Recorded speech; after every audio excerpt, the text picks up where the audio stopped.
Hello, health coaches. Erin Power here, and I'm dropping in with a solo episode today that is actually kind of in the realm of an unscripted riff because I was literally just scrolling my phone in a productive way. Okay, not in a low vibe way. I run my business on Instagram. I get most of my clients and my audience through Instagram, so I kind of have to be on Instagram for my job. And, for better or worse, I do spend a fair bit of time on that app, but I also learn stuff, and I actually kind of love it for that reason. I mean, we have access to more information than ever before, which is a blessing and a curse.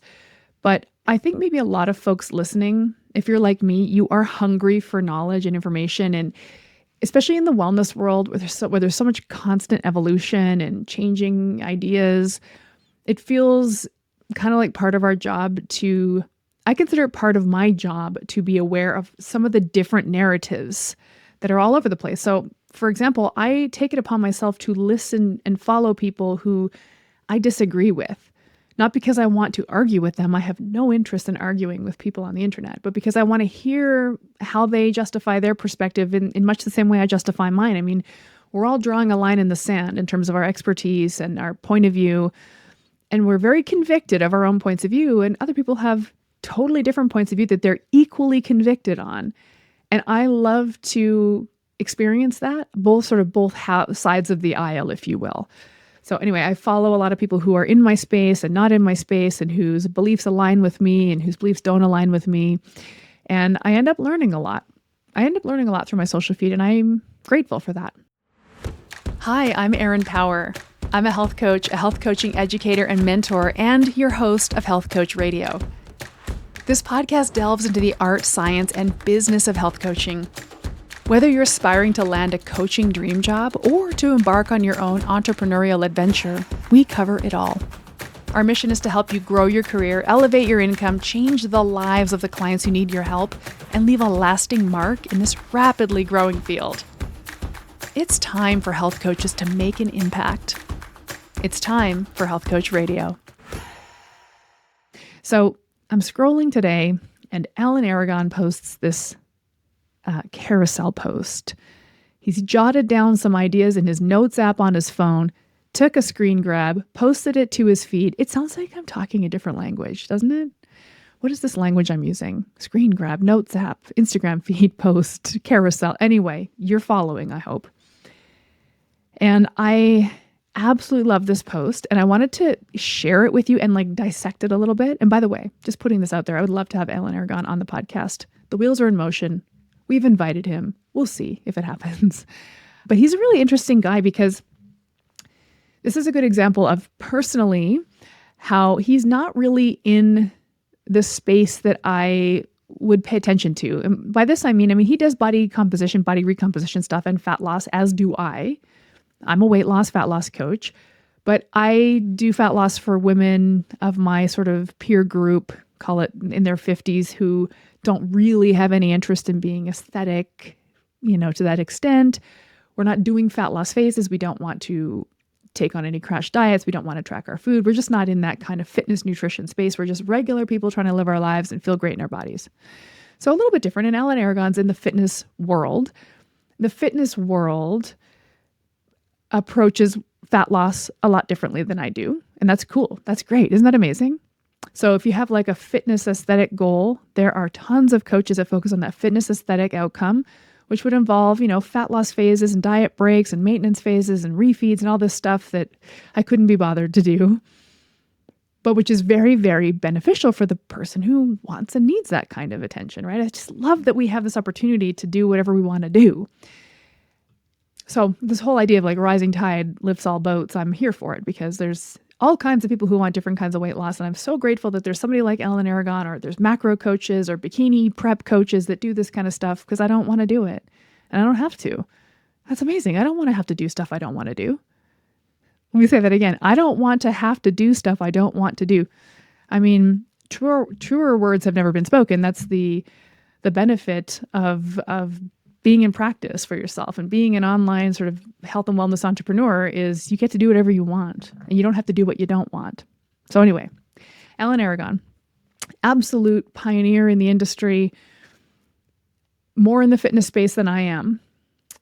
And what I like about him is that he's so reasonable. He just is a reasonable guy. Because there's a lot of unreasonable people on the internet. You know what I mean? That are kind of argumentative and they're dunking on other people and doing lots of takedown content, and they're snarky and mean and rude. And I just don't vibe with that personally. It works for some people, and for some folks, that's their whole brand identity. And if you're listening and you think, oh, that's kind of my vibe, I'm kind of a snarky takedown debunker. Cool. I mean, that's an amazing voice to have. And lots of people have tons of success with that. It's just not mine. It's just not my vibe. And Alan Aragon also doesn't really play that way. So I do like what I would consider to be very considered, rational take on things. He posted this. This was on about the 20th of September. So whenever you're watching or listening to this is about the 20th of September. So you can scroll through his feed and find it. He kind of posted it with no comment. But he called it the Dirty Dozen Biggest Weight Loss Mistakes Made by the General Public. Now, I'm a weight loss coach. Alan Aragon's a weight loss guy. Maybe you're not. Maybe you're thinking, oh, I'm out. I don't do weight loss. No problem. I think you should stick around, though, because I do think there's some stuff you can extrapolate from this. And what I really liked about this was that he calls it the biggest mistakes made by the general public. So he's kind of just saying for every person out there trying to get a handle on their body composition, these are some of the mistakes he's seen in his long history in this industry. So I just want to run through them and kind of like dissect it a little bit and put a little extra thinking onto it. And by the way, I literally just had a coaching call with my clients where I shared this post. This is my second time talking about it today, which I'm delighted.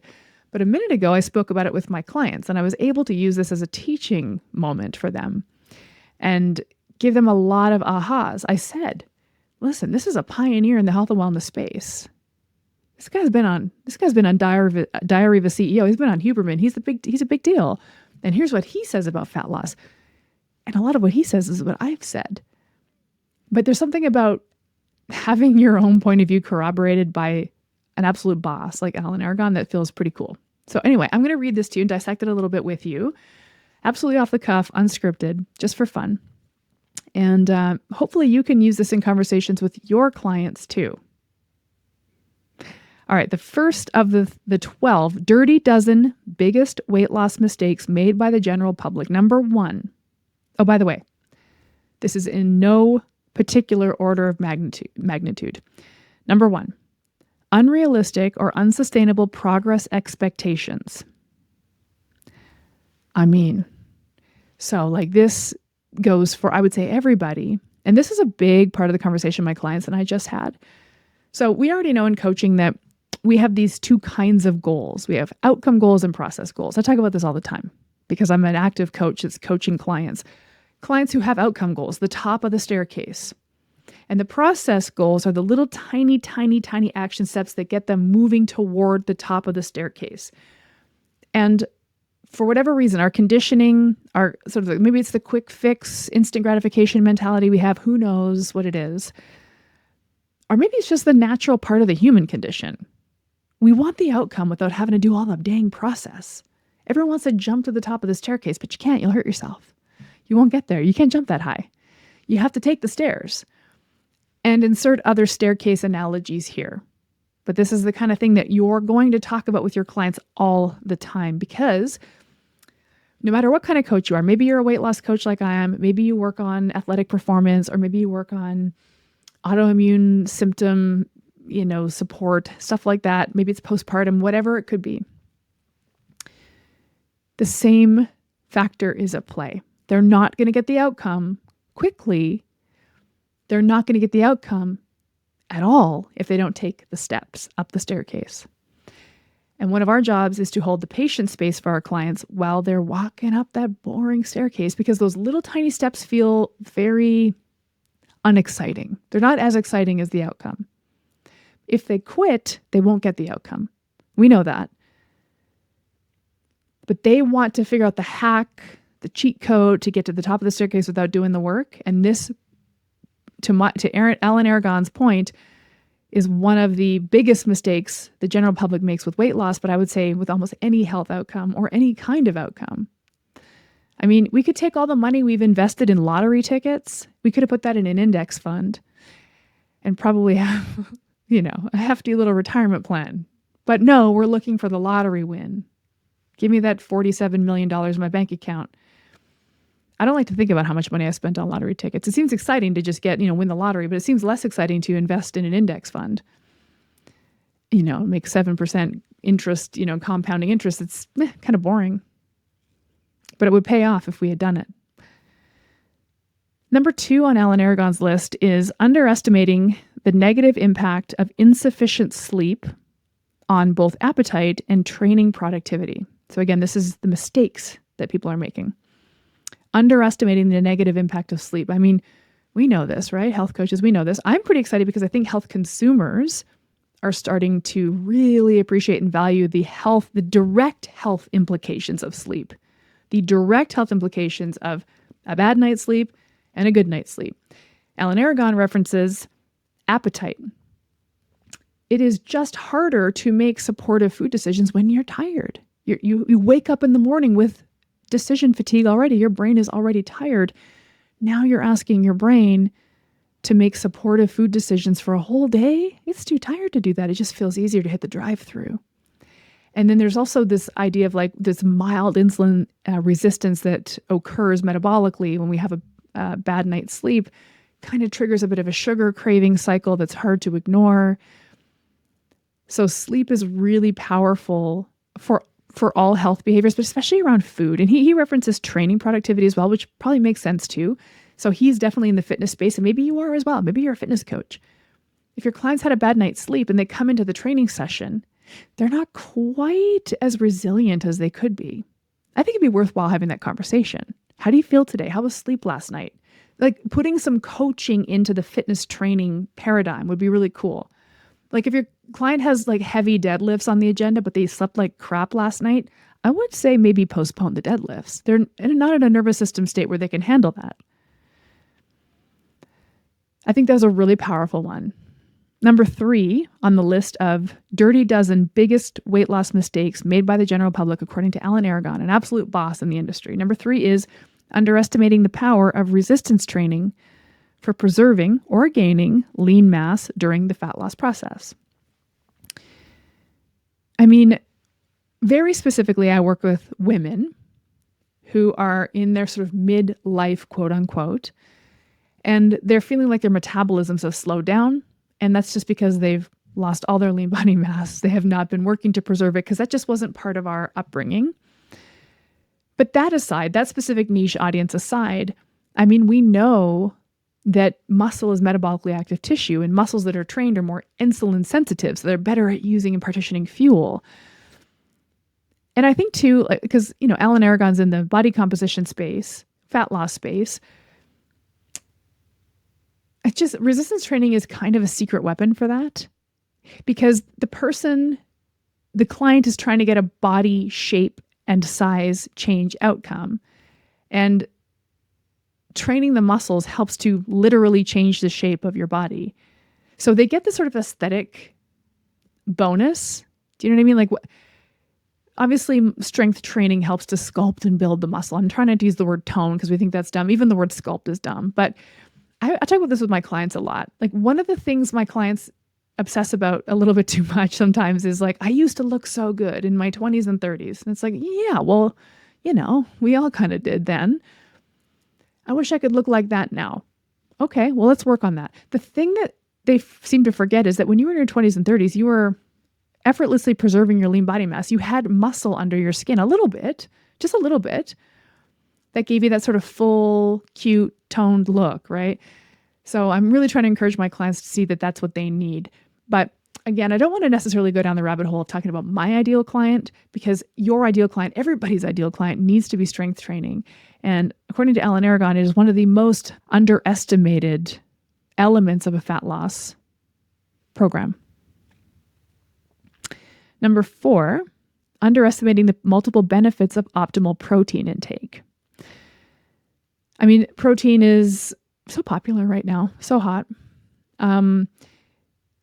It obviously has that ability to help us preserve lean body mass. We have to have the strength training, we have to have the nutrition stimulus, we have to have it both. in order to get that muscle protein synthesis going. And depending on who you work with, I'm trying not to make this all about my client who is a woman who does not eat enough protein at all.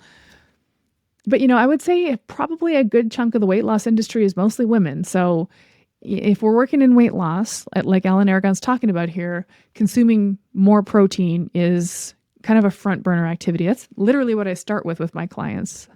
I have a method of doing this with my clients where I get them to eat more protein in the daytime without measuring it by just changing their breakfast. That's it. And I consider that to be a pretty cool little process goal. Like all you have to do for the next little while is just kind of make your breakfast look like this. You don't have to measure it. You don't have to track it. And sort of the unwritten secret there is I'm going to get your protein a little higher. And then you're going to have all the amazing downstream metabolic benefits to that and body composition benefits that you want. I'm not necessarily saying that. This is a good example of, again, process goals. It's one of the first things I start with my clients to get them on that first step of the staircase to the top of their goal. And I think protein is really pretty popular in the narrative right now for good reason. I always tell my clients it's a really good metabolic helper because protein itself isn't a fuel per se, but when you consume adequate protein, your appetite changes immensely because of the satiety power of protein. So now your snack urges and your cravings and the mindless eating all kind of dampens. And to me, calorically, that's where things get away from people is all the little snacks they eat. So putting a little emphasis on protein, however you want to do it. Maybe you are a macro coach and you want your clients to hit a certain number. And by the way, in Alan Aragon's post, he posts some math. He says 0.7 to 1 gram per pound of target body weight. That's a really common calculation you've heard. So maybe you're the kind of coach who measures this stuff and gives your client a target to aim for. Cool. That data point's really nice and easy to track. It gives the client a really clear touchstone, an actual data point. It's good.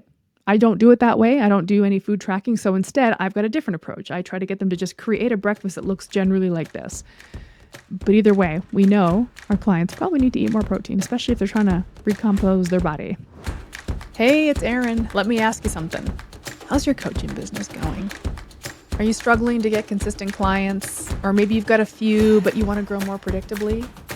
Well, that's why we created the Health Coach Client Blueprint. It's a step-by-step system that walks you through exactly how to attract and convert paying clients so you can finally build the business you've been dreaming of. It gives you clarity, confidence, and structure, whether you're landing your first clients or scaling your practice. I want you to check it out at primalhealthcoach.com/HCCB. And because you're a Health Coach Radio listener, you can use the exclusive code HCR100 for $100 off your enrollment. This offer is just for our listeners, so don't miss it. Number 5 on the list of Dirty Dozen biggest weight loss mistakes made by the general public. Unawareness. This is a mouthful, so stay with me. Unawareness of the importance of a predominantly nutrient-dense food selection tailored to personal preference for maximizing satiety and adherence. Okay, so we've got nutrient density, yes. We've got maximizing satiety, yes. We've got personal preference, yeah, and adherence. There's lots of things in this bullet point. So I love this because I do feel like, especially in the fitness sort of bro-y kind of world that maybe Alan Aragon plays in, there's a lot of supplementation, a lot of yogurt bowls and protein pancakes and things that have protein in them, but like it's not a whole food. And I'm such a whole foodie. I just love me some whole food. I'm like, why would I have a protein pancake when eggs and chicken and beef and fish exist already? There's already protein foods. I don't have to concoct one in my kitchen. So I like this that he's talking about nutrient density, whole foods. That's how I'm interpreting it anyway. I would like to see more people getting their protein from food. But he also talks about this idea for maximizing satiety, which protein does, fiber does, right? So nutrient-dense food, all nutrients, the nutrient density of food is what triggers the satiety signal. Like the totality of nutrition. I think about this all the time. Like, okay, yeah, we need more protein, but we also need minerals and hydration and fiber and vitamins. And we need a lot of things. The body's going to cue up hunger when it needs something. And protein isn't the only thing it needs. So we have like foods that have an entire food matrix with water and fiber and micronutrition and macronutrients in it. Then we're getting everything. We're sending that maximal satiety signal. The body says, thank you for feeding me, you're done. And as I touched on a second ago, I really, really lean on the power of satiety in my weight loss program, because if you're satiated, you're not mindlessly snacking. But he also talks in this bullet point about something that I think is so great. Personal preference and adherence. So, gang, this is where coaches come in clutch, because you might have a point of view on nutrition, for example, and you might dispense it to your client, which it makes sense to do that. Here's what you're going to do. Then the client gets to negotiate on that with you, because they're in a co-leadership role with you. They're not just blindly following you. You're not the boss of them. You're in partnership with them. So they might say, I mean, yeah, I can do this, but I'm plant-based. So how am I going to get protein? You mentioned on your meal plan, fish and beef. I don't eat that. Or they might say, yeah, I can do this, but I'm a nurse. I can't just bring a food scale to work with me. I don't really have a lot of time. I don't have time, or I'm a single parent. I have this stuff going on in my life. I need this to fit into my life. The program has to fit into your client's life for the purpose of adherence. Adherence is probably the number one reason why people fail on their health attempts. Without question, it's adherence. So I just think this is the chance for health coaches to shine, because you're in relationship with your client. So you can have the conversation around adherence. Can you do this? Why or why not? How can we adjust it so that you can get closer to it? Like this idea of the granular goal, right? The granular gettable goal that was partly the client's idea. So this is exciting to me as a health coach educator, health coach podcaster, because it speaks exactly to what a health coach does. We help our clients with adherence by making the goal mean something to them. The process goal means something to them, and it's doable for them in the context of their unique life. So you enter the relationship as the expert who has the nutrition protocol for whatever your problem you're solving. Nutrition or wellness or lifestyle protocol for whatever problem you offer to solve for clients. They also enter the relationship with an expertise of what their schedule is like, their preference like, the way their family eats, the way their work schedule goes, what they will and won't do, and you co-create the plan together for maximal adherence, which is the way people get results. And we get to help them do that. How lucky are we? Oh my gosh. Number 7 on this list, and just to refresh your memory, the list is the dirty dozen biggest weight loss mistakes made by the general public. And we're extrapolating this to kind of all health improvement. So if you don't work in the weight loss space, but you work in some other category, I think this stuff still kind of applies. It's extrapolatable. Number 6 is unawareness of the tendency of dichotomous views, like good and evil, allowed or forbidden, to sabotage long-term adherence. So these are the dirty dozen mistakes people make. And he started this one by saying the mistake is a lack of awareness. So the mistake is not realizing that categorizing your health behaviors into these good, bad, virtuous, naughty categories is setting you up for long-term adherence, because you're going to feel like you're self-sabotaging when everything's not fitting into that virtuous column. You have one little misstep, you enjoy a piece of birthday cake on your birthday or champagne at the retirement party, and now you're bad. And when you think you've done bad, you're going to burn the ships. And I think what he's saying here is it's the all or nothing mindset that trips people up. One thing I love to do with my clients, and this speaks again to the boringness of long-term lifestyle change, is get them to just be real comfortable with the boring gray area between good and bad. It's like, I don't need you to be perfect. I don't really want you to be bad. Can we find something in the middle?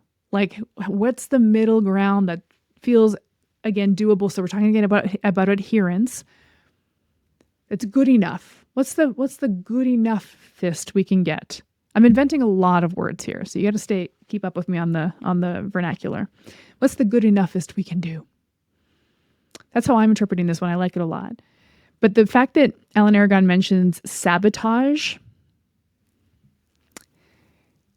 is very near and dear to me because I think my clients probably say this to me weekly. I self-sabotage. I always sabotage myself.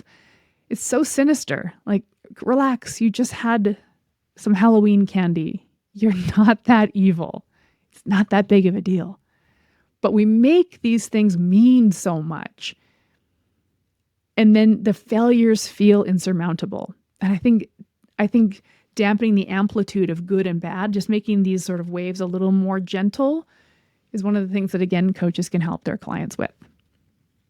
Number 7. I wonder how polarizing this one's going to be. Unawareness that long-term substantial weight loss, so beyond water fluctuation, so fat loss, long-term substantial fat loss requires a sustained net calorie deficit, not magic foods that burn fat. So this could be polarizing depending on what your point of view is nutritionally. I'm not going to linger on this one too long because I know there's a lot of people listening who are very staunchly in the calories camp and a lot of people who are staunchly not in it, and people like me who go back and forth between the two. Like, I think all roads lead to fat loss. We have to kind of borrow from both camps a little bit. But one thing I do agree with on this point for sure is that there's no magic. Like, I just don't think there's any magic. There's no magical fat burning food or supplement. There has to be this general global change in eating, moving, living has to occur. And some medications can help with that. And some eating strategies can help with that. Like, for example, a ketogenic diet, I don't think is fat loss magic. It just makes the body metabolically operate a little differently, but also affects how you eat. So maybe you're snacking on highly palatable, overly bingeable carby snack foods. And so now you're getting the weight loss because you've changed the way you eat. Same thing when people go plant-based, they lose weight because they've changed the way they eat substantially enough to encourage weight loss, but there's no magic. And I'm of the point of view that maybe it's because of, again, the people that I deal with who are kind of miracle hopping sometimes. They're going to try this supplement or this shred program or download that meal plan or join this app, hopping from miracle to miracle, looking for some magical thing that's going to magically work. And unfortunately, that's a lot of time wasting and they're not getting results and there's no magic. The magic is in, again, these tiny little steps on the staircase, process goals that get you to the outcome goal. Number 8. Again, we're getting into calorie language here because Alan Aragon is a calories guy. So number 8 is unawareness that a weekly caloric deficit is a practical and sustainable alternative to a daily one. So he says, let's stretch out the time horizon. Instead of focusing on daily macros, daily calories, what if we just stretch it out to a week?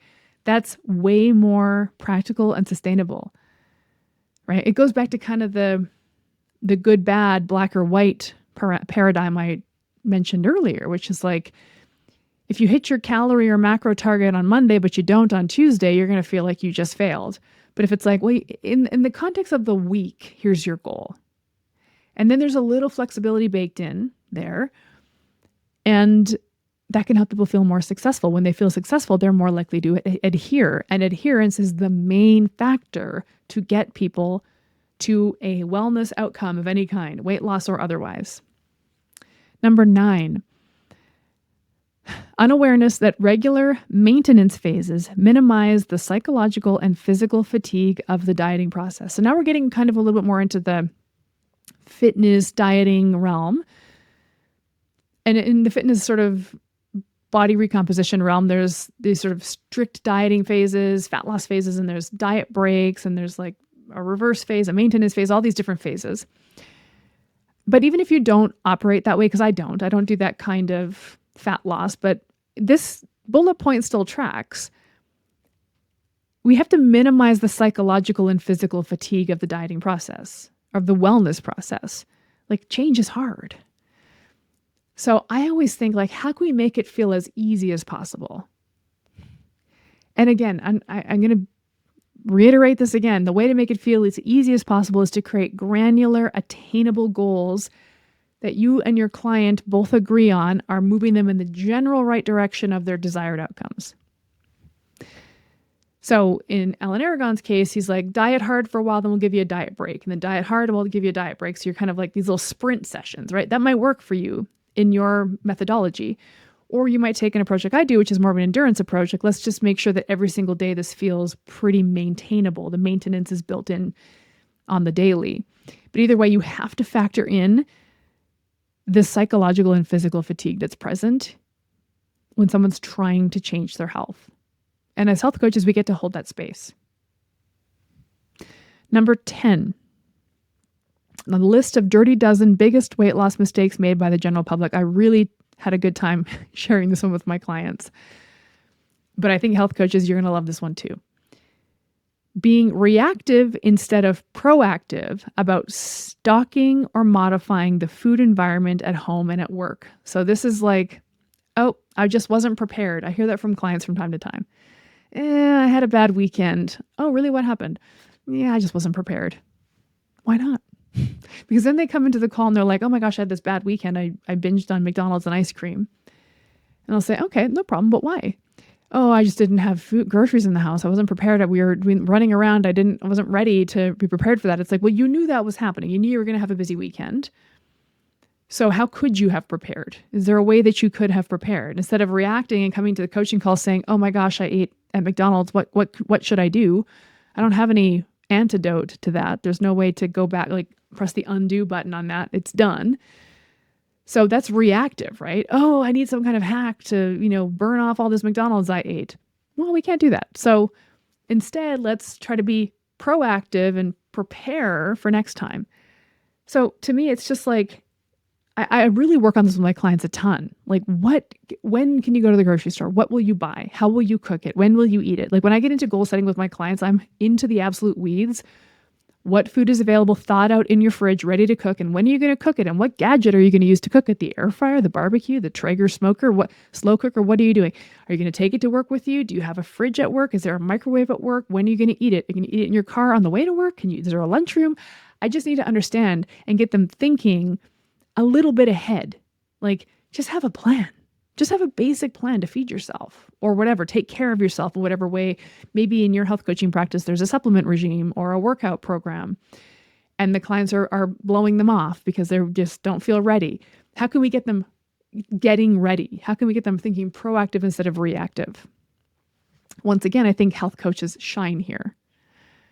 There's almost an element, and I'm just going to use this language, and I know it's not the most respectful way of saying this, but there's almost an element of training our clients to become proactive rather than reactive people by modeling for them what this looks like. And we model that inside the coaching relationship. Watch how I help you set a goal to feed yourself for the next 3 days when you're at work or on this road trip or whatever you're doing. Watch how we dissect the plan to the most granular detail. Watch and learn how to be proactive rather than reactive. Number 11 on the list is thinking short term without maintaining perspective of the big picture. So literally, this is the outcome versus process goal paradigm. I already talked about this at the beginning of this talk, but it's hard objectively to be excited about process goals because they're just not that sexy. And you know what? Many of us have had our own health transformations. For example, I had my own health transformation. I've been walking my own health transformation for about 15 years and maintaining it. So I can say to my clients, listen, 15 years from now, you're going to be just like me, effortlessly maintaining your body composition, blah, blah, blah. But it's just not, they want it now. They don't really care what's going to be happening in 15 years. And I can't say that I blame them. One thing that I've done in my practice is I've created this list of what I call leading indicators. I call it the "it's working" rubric. And I've got this Google sheet with just line items of things that might improve. Your sleep gets better. Your cravings go away. Your pants get a little looser. Your skin clears up. I don't know. Your knees stops hurting. All these little things that can improve when you reduce inflammation and start to get, appetite under control, maybe a little water weight loss as a bonus. Like, here's the leading indicators that we're on the right track. Let's practice celebrating these. So I've kind of got this little list that says, hey, look, it's working. If you keep going, the lagging indicator is whatever outcome it is that you promise. For me, it's fat loss. If you keep going, the fat loss is coming for you. And the unspoken parenthetical is, if you quit, it ain't. So once again, we're in the business of process goals as health coaches, and we're in the business of outcome goals. Clients think outcome oriented. We have to bring them along and support them as they stumble their way through appreciating what is ultimately kind of a boring, unsexy process. Number 12, neglecting to implement a system of accountability for developing habits and rituals within a plan that facilitates achievement and maintenance of the goal. Okay, going to decipher this one.